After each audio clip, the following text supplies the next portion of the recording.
ಜೈ ಶ್ರೀರಾಮ್. ಎಲ್ಲರಿಗೂ ನಮಸ್ಕಾರ. ಸಣ್ಣ ಕಥೆ, ಒಳ್ಳೆಯ ಸಂದೇಶ. ಸಾಮಾನ್ಯವಾಗಿ ಜನರು ಅಲ್ಲಿ ಮಾತಾಡ್ತಾ ಇರೋದು ಎಲ್ಲ ದೇವರಿಚ್ಛೆ, ಭಗವಂತನ ಇಚ್ಛೆ ಇಲ್ಲದೆ ಏನೂ ನಡೆಯೋದಿಲ್ಲ, ನಮ್ಮ ಕೈಯಲ್ಲಿ ಏನೂ ಇಲ್ಲ, ಆ ಪರಮಾತ್ಮ ಅಂದ್ಕೊಂಡಿದ್ದು ಮಾತ್ರ ಆಗ್ತದೆ, ನಾವು ಕೇವಲ ಗೊಂಬೆಗಳು, ಎಲ್ಲ ಭಗವಂತ ಮಾಡಿಸ್ತಾನ, ನಾವು ಸುಮ್ಮನೆ ಇದ್ದುಬಿಟ್ರೆ ಸಾಕು, ನಾವು ಏನೂ ಮಾಡಿದರೂ ಪ್ರಯತ್ನ ಆಗೋದಿಲ್ಲ, ಅದು ಏನು ನಡಿಬೇಕು ಅದೇ ಆಗ್ತದೆ. ಈ ವಿಚಾರ ಎಲ್ಲ ಕಡೆ ಸರಿ ಹೋಗೋದಿಲ್ಲ. ಇದನ್ನು ನಾವು ಸ್ವಲ್ಪ ಆಲೋಚನೆ ಮಾಡಬೇಕು. ಎಲ್ಲ ದೇವರೆಂಬುದು ಮೂರ್ಖತ್ವ, ಎಲ್ಲ ನಾನೆಂಬುದು ಅಹಂಕಾರ ಅಂತ ಹೇಳಿದವರು ಸ್ವಾಮಿ ವಿವೇಕಾನಂದರು. ಅದಕ್ಕೆ ನಮ್ಮ ಶಾಸ್ತ್ರಗಳಲ್ಲಿ ಪ್ರಯತ್ನಾಂತೇ ಪರಮೇಶ್ವರ, ಪ್ರಯತ್ನ ಅಂತ ಆದಮೇಲೆ ಮಾತ್ರ ಪರಮೇಶ್ವರ. ಮೊದಲೇ ಪರಮೇಶ್ವರ ಅನ್ಬೇಡ್ರಿ. ಕೃಷ್ಣ ಕೂಡ ಮಹಾಭಾರತ ಯುದ್ಧದಲ್ಲಿ ಎಲ್ಲ ಗೀತೆಯನ್ನು ಹೇಳಿದ ನಂತರ ಅರ್ಜುನಿಗೆ ಹೇಳಿದ್ದು, ಏಳು ಉತ್ತಿಷ್ಠ ಜಾಗೃತ ಯುದ್ಧಾಯ ಕೃತನಿಶ್ಚಯ, ಎದ್ದೇಳು, ಈ ಹೇಳಿ ಮನಸ್ಸಿನಲ್ಲಿ ಬುದ್ಧಿ ಹೇಗೆ ಬಂತು ಈ ವಿಚಾರ, ಯುದ್ಧ ಮಾಡು ಅಂತ ಹೇಳಿದ. ತಾನು ಒಂದು ಕ್ಷಣದಲ್ಲಿ ಎಲ್ಲರನ್ನೂ ಸಾಯಿಸಬಹುದು, ಆದರೂ ನಾನು ಮಾಡ್ತಾ ಇಲ್ಲ, ನಿನ್ನ ಕಡ್ಲಿಂದ ಮಾಡಿಸ್ತಾ ಇದ್ದೇನೆ, ನೀನು ಕರ್ಮ ಮಾಡು, ಎದ್ದೇಳು ಉತ್ತಿಷ್ಠ ಹೇಳಿದ. ಜಾಂಬುವಂತ ಆಂಜನೇಯ ಹೇಳಿದ, ನಿನ್ನ ಹತ್ರ ಶಕ್ತಿ ಇದೆ, ಹೆಗರು ಕರ್ಮ ಮಾಡು, ಹೋಗು ಶ್ರೀಲಂಕಾಕ್ಕೆ, ನೀನು ಪವರ್ಫುಲ್ ಇದ್ದಿ, ನೀನು ಸೂರ್ಯನಿಂದ ಉಂಗ್ಲಿಕ್ಕೆ ಹೋಗಿದ್ದಿ ಅಂಥೇಳಿ ಜಾಂಬುವಂತ ಆಂಜನೇಯನಿಗೆ ಹೇಳಿಸಿದ್ದು. ಇವರೆಲ್ಲ ಕರ್ಮ ಮಾಡಿದವರು, ಹೊಲದಲ್ಲಿ ಉಳಿದು ಬೇಸಿಗೆಯಲ್ಲಿ ದುಡಿದು ಅದನ್ನೆಲ್ಲ ಹೊಲ ಇದು ಮಾಡಿ, ಮಳೆ ಬಂದಾಗ ಅದನ್ನು ನೀರು ತೊಯ್ದಾಗ ಅದನ್ನು ಬೀಜ ಬಿತ್ತಿ ಅದನ್ನು ಹಸನ ಮಾಡಿ ಎಲ್ಲ ಸ್ವಚ್ಛ ಮಾಡಿ, ಆವಾಗ ರೈತ ಭಗವಂತನ ಪ್ರಾರ್ಥನೆ ಮಾಡ್ತಾನೆ, ಭಗವಂತ ನನಗೆ ಒಳ್ಳೆಯ ಬೆಳೆ ಬರಲಿ ಅಂತೇಳಿ. ಇವೆಲ್ಲ ಮಾಡಿದ ನಂತರ, ಮೊದಲ ಅರ್ಥ ಮಾಡೋದಿಲ್ಲ, ಮಾಡಿದ ನಂತರ ಮಾಡ್ತಕ್ಕಂಥದ್ದು. ಇದು ಭಾಳ ಜನರಿಗೆ ಒಂದು ಸೋಮಾರಿತನ ಆಗಿಬಿಟ್ಟದ. ಇಲ್ಲ ದೇವ್ರಿಗೆ ಚಪಾಯಿ ಏನು ಮಾಡ್ತೀವಿ, ನಮ್ಮ ಕೈಯಲ್ಲಿ ಏನಿದೆ ಅಂಥೇಳಿ ಸೋಮಾರಿತನಲ್ಲಿ ಅಂತ ಕೂತ್ಬಿಡ್ತಾರೆ. ಈ ಸೋಮಾರಿತನ ಎಷ್ಟು ಡೇಂಜರಸ್ ಅಪ್ಪ ಅಂದ್ರೆ, ಒಂದು ಕಡೆ ಹೇಳ್ತಾರೆ ಕಾಮ, ಕ್ರೋಧ, ಲೋಭ, ಮೋಹ, ಮದ, ಮತ್ಸರ, ಈ ಅರಿಷಟ್ ವರ್ಗಗಳು 6 ಇಮ್ಮಂದ್ರೆ ಇದ್ರೂ ಪರವಾಗಿಲ್ಲ. ಸೋಮಾರಿತನ ಇತ್ತು ಅಂದ್ರೂ ಸರ್ವನಾಶ ಆಗ್ತೀರಿ. ಸೋಮಾರಿತನ ಇರಬಾರ್ದು, ಯಾವುದೇ ಕಾರಣಕ್ಕೂ ಸೋಮಾರಿ ಆಗಿರಬಾರ್ದು. ಆ್ಯಕ್ಚುಯಲ್ ಯೂತ್ ಸಂಘರು ಬಹಳ ಅಲರ್ಟ್ ಆಗಿರಬೇಕು. ಕರ್ಮ ಸಿದ್ಧಾಂತಗಳ ಮೇಲೆ ನೀವು ಕೆಲಸ ಮಾಡ್ತಾ ಇರಬೇಕು. ಗೀತೆಯಲ್ಲಿ ಪರಮಾತ್ಮ ಹೇಳಿದ್ದು ಕರ್ಮನೇ ಪೂಜಾ, ಕರ್ಮನೇ ನಿಮ್ಮ ದೇವರು, ಕರ್ಮನೇ ಪೂಜಾ. ಆದರೆ ಈಗ ಕರ್ಮಕಾಂಡಿಗಳು ಏನು ಮಾಡಿಬಿಟ್ಟಿದ್ದಾರೆ ಅಂತಂದ್ರೆ ಪೂಜೆನೇ ಕರ್ಮ, ಕರ್ಮನೇ ಪೂಜೆ ಇದ್ದಿದ್ದು, ಪೂಜೆನೇ ಕರ್ಮ. ಏನು ಮಾಡ್ಬೇಕು? ಪೂಜೆ ಮಾಡಬೇಕು. ಇನ್ನು ಪೂಜೆ ಆಗಿಲ್ಲ, ಇನ್ನು ಪೂಜೆ ಮಾಡಬೇಕು, ತೀರ್ಥ ಆಗಿಲ್ಲ, ಅದಾಗಿಲ್ಲ, ಪೂಜೆ ಪೂಜೆ ಪೂಜೆ ಪೂಜೆ, ಅದನ್ನೇ ಒಂದು ಕರ್ಮ ಮಾಡಿಕೊಂಡು ಉಳಿದು ಬಿಟ್ಟಿದ್ದಾರೆ. ಆ ಕರ್ಮಯೋಗನ ನಾವು ಗೀತೆಯಲ್ಲಿ ಹೇಳಿದ್ದು, ಕೃಷ್ಣ ಹೇಳಿದ್ದು ನಾವು ತಿಳ್ಕೊಂಡಿಲ್ಲ. ಗೀತೆಯಲ್ಲಿ ಹೇಳಿದ್ದು, ಕೃಷ್ಣ ಹೇಳಿದ್ದು ಕರ್ಮಯೋಗ ಜಪಾನ್ದವರು, ಕೊರಿಯಾದವರು, ಚೈನಾದವರು, ಬೇರೆ ದೇಶದವರು ತಿಳ್ಕೊಂಡಿದ್ದಾರೆ. ನಾವು ಲಕ್ಷ್ಮೀ ಪೂಜೆ ಮಾಡ್ತೀವಿ, ಅಮೆರಿಕ ನಮ್ಕಿನ ಶ್ರೀಮಂತದ್ದು. ನಾವು ಸರಸ್ವತಿ ಪೂಜೆ ಮಾಡ್ತೀವಿ, ಜಪಾನ್ ನಮ್ಮಲ್ಲಿ ವಿದ್ಯಾವಂತರಿದ್ದಾರೆ, ನಮ್ಕಿನ ಹೆಚ್ಚು ಲಿಟ್ರಸಿ ಅದು. ನಾವು ದೇವಿ ಪೂಜೆ ಮಾಡ್ತೀವಿ, ಚೈನಾ ಮತ್ತು ಸೋವಿಯತ್ ರಷ್ಯಾ ನಮ್ಕಿನ ಸ್ಟ್ರಾಂಗ್ ಆಗಿದ್ದಾರೆ. ನಾವು ಶಕ್ತಿ ಪೂಜೆ ಮಾಡ್ತೀವಿ, ಯಾ ದೇವಿ ಸರ್ವಭೂತೇಶು ಶಕ್ತಿ ರೂಪೇಣ ಸಂಸ್ಥಿತ ನಮಸ್ತಸ್ಸೈ ನಮಸ್ತಸ್ಸೈ, ನಾವು ಬರೀ ಪೂಜೆಗಳು ಮಾಡ್ತೀವಿ, ಅವರು ನಮ್ಕಿನ ಪವರ್ಫುಲ್ ಇದ್ದಾರೆ. ನಾವು ಗಂಗಾ ಮಾತಾ ಅಂತ ನದಿಗಳನ್ನು ಪೂಜೆ ಮಾಡ್ತೀವಿ, ಗಂಗಾ ಎಲ್ಲ ಹೊಲಸು ಮಾಡಿಬಿಟ್ಟಿದ್ದಾರೆ. ಇಷ್ಟು ಸೋಮಾರಿಗಳಾಗಿಬಿಟ್ಟಿದ್ದಾರೆ, ಇಷ್ಟು ಕೆಲಸ ಬರಲಾರ್ದಂಗೆ ಆಗಿಬಿಟ್ಟಿದ್ದಾರೆ.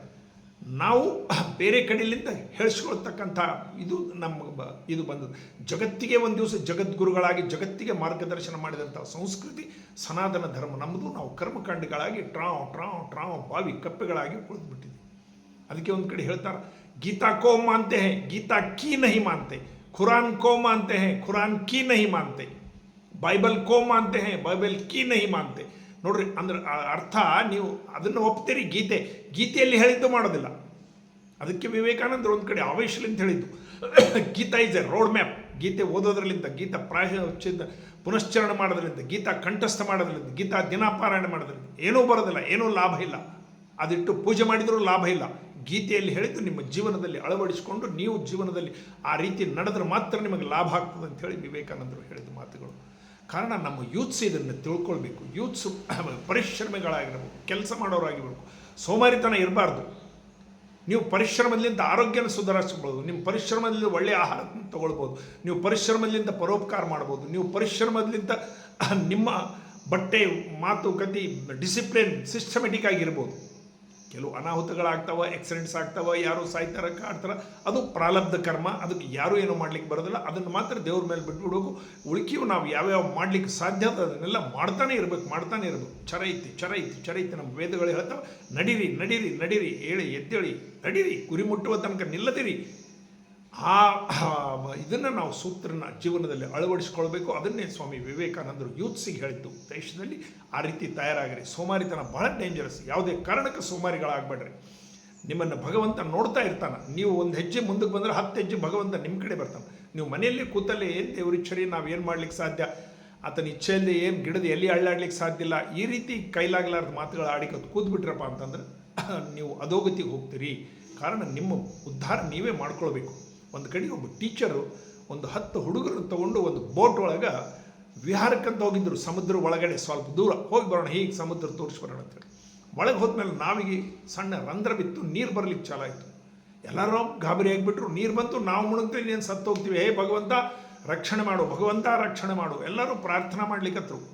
ಆವಾಗ ಅವರು ಟೀಚರ್ ಹೇಳಿದರು, ಇಂಗ್ಲೀಷ್ ಪಾಠ ಇತ್ತು, ಪಂಪ್ ಆ್ಯಂಡ್ ಪ್ರೇ. ಪಂಪ್ ಮಾಡಿರಿ ಮತ್ತು ಪ್ರೇ ಮಾಡಿರಿ. ನೀರನ್ನ ಎತ್ತಾಕ್ರಿ, ಏನು ಸಾಧನದ ಕೈಲಿಂದ ಎತ್ತಾಕ್ರಿ, ಡೆಬ್ಬಿಲಿಂದ ತೆಗೆದಾಕ್ರಿ. ಏನು ನಿಮ್ಮ ಹತ್ರ ಸಾಧನದ ನೀರನ್ನ ಎತ್ತಿ ಹಾಕ್ತಾ ಪರಮಾತ್ಮನ ಧ್ಯಾಸ ಮಾಡಿರಿ. ಕೇವಲ ಪರಮಾತ್ಮ ಅಂದರೆ ಮುಳುಗಿ ಹೋಗಿಬಿಡ್ತೀವಿ, ನಾವು ಸತ್ತು ಹೋಗ್ತೀವಿ. ಕಾರಣ ಪಂಪ್ ಆ್ಯಂಡ್ ಪ್ರೇ. ಪಂಪ್ ಮಾಡಿರಿ ಮತ್ತು ಪ್ರೇ ಮಾಡಿರಿ. ಆ ನೀರಿನ ಮಕ್ಕಳು ಎತ್ತಿ ಹಾಕ್ಲಿಕ್ಕತ್ತು. ಎಲ್ಲ ಹುಡುಗರು ನೀರು ಬಂದಾಗ ತಮ್ಮ ಸಣ್ಣ ಬಾಕ್ಸಿಗಳು ತೆಗೆದು ಹೊರಗೆ ಹಾಕ್ಲಿಕ್ಕತ್ತರು. ಹೇಗೋ ಒಂದು ರೀತಿ ಆ ಟೀಚರ್ ಆ ದಡಕ್ಕೆ ತೊಗೊಂಡು ಬಂದ್ಬಿಟ್ಟ ಆ ಬೋಟಿನ.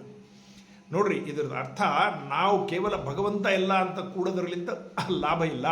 ಇರಬೇಕು ಭಗವಂತನ ಪ್ರಾರ್ಥನೆ ಇರಬೇಕು, ಇದು ಇರಬೇಕು, ಅದನ್ನೇ ಎಲ್ಲ ಅನ್ಕೋಬಾರ್ದು. ಗೀತೆಯಲ್ಲಿ ಭಕ್ತಿ ಯೋಗದಲ್ಲಿ 12 ಅಧ್ಯಾಯದಲ್ಲಿ ಭಗವಂತ ಭಕ್ತ ಹೇಗಿರಬೇಕು ಅಂತೇಳಿ ಹೇಳಿ, ಭಕ್ತಿ ಅಂತಂದುಗಳಿಗೆ ಕೋಟಿ ಪುಷ್ಪಾರ್ಚನ, ಲಕ್ಷ ಬಿಲ್ವಾರ್ಚನ, ಶತಕುಂಭ ಕ್ಷೀರಾಭಿಷೇಕ ಇವನ್ನೇ ಮಾಡೋದು ಆಡಂಬರಗಳು. ಇವೆಲ್ಲ ಭಕ್ತಿ ಅಲ್ಲ. ಭಕ್ತಿ ನ ಕಾಂಕ್ಷತಿ ನ ಶೋಚತಿ, ಶುಭಾಶುಭ ಪರಿತ್ಯಾಗಿ, ಏನೂ ಅಪೇಕ್ಷೆ ಮಾಡಲಾರ್ದವ, ಶುಭಾಶುಭ ಪರಿತ್ಯಾಗಿ ಆದವ, ಯಾವುದಕ್ಕೂ ಚಿಂತೆ ಮಾಡಲಾರ್ದವ, ಯಾವುದಕ್ಕೂ ದುಃಖ ಪಡಲಾರ್ದ, ಇವ ನನ್ನ ನಿಜವಾದ ಭಕ್ತ ಅಂಥೇಳಿ ಕೃಷ್ಣ ಪರಮಾತ್ಮ ಹೇಳಿದ ಮಾತುಗಳು. ನೀವು ಮಾಡಿರಿ, ಪೂಜಾ ಕರ್ಮಕಾಂಡ ಇರಲಿ, ಅದನ್ನು ಬೇಡ ಅಂತಂಬುದೆಲ್ಲ ನಾವು ಅದಕ್ಕೆ ವಿರೋಧ ಅಲ್ಲ. ಅದನ್ನೇ ಎಲ್ಲ ಅಂದ್ಕೊಂಡು ಕೂಡಬೇಡ್ರಿ. ಅದರ ಆ ರೀತಿ ನಿಮ್ಮ ಮನಸ್ಥಿತಿ, ನಿಮ್ಮ ಇದು ಆ ಎತ್ತರಕ್ಕೆ ಬೆಳೀರಿ. ನೀವು ಆ ರೀತಿ ಬೆಳೆದಾಗ ಮಾತ್ರ ನಿಮ್ಮ ಜೀವನ ಸಾರ್ಥಕ ಆಗ್ತದೆ. ಇಲ್ಲಾಂದರೆ ಕೇವಲ ಎಲ್ಲ ಭಗವಂತನ ಇಚ್ಛಾ ಅಂತೇಳಿ ಸೋಮಾರಿಗಳಾಗಿ ಮನೆಯಲ್ಲಿ ಕೂತ್ರೆ ಮನುಷ್ಯ ಎಂದೂ ಮುಂದಕ್ಕೆ ಬರೋದಿಲ್ಲ. ಈ ರೀತಿ ವಿಲ್ ಪವರನ್ನು ಬೆಳೆಸ್ಕೊಳ್ಬೇಕು. ಭಾರತ್ ಮಾತಾಗೆ ಜೈ. ಎಲ್ಲರಿಗೂ ನಮಸ್ಕಾರ.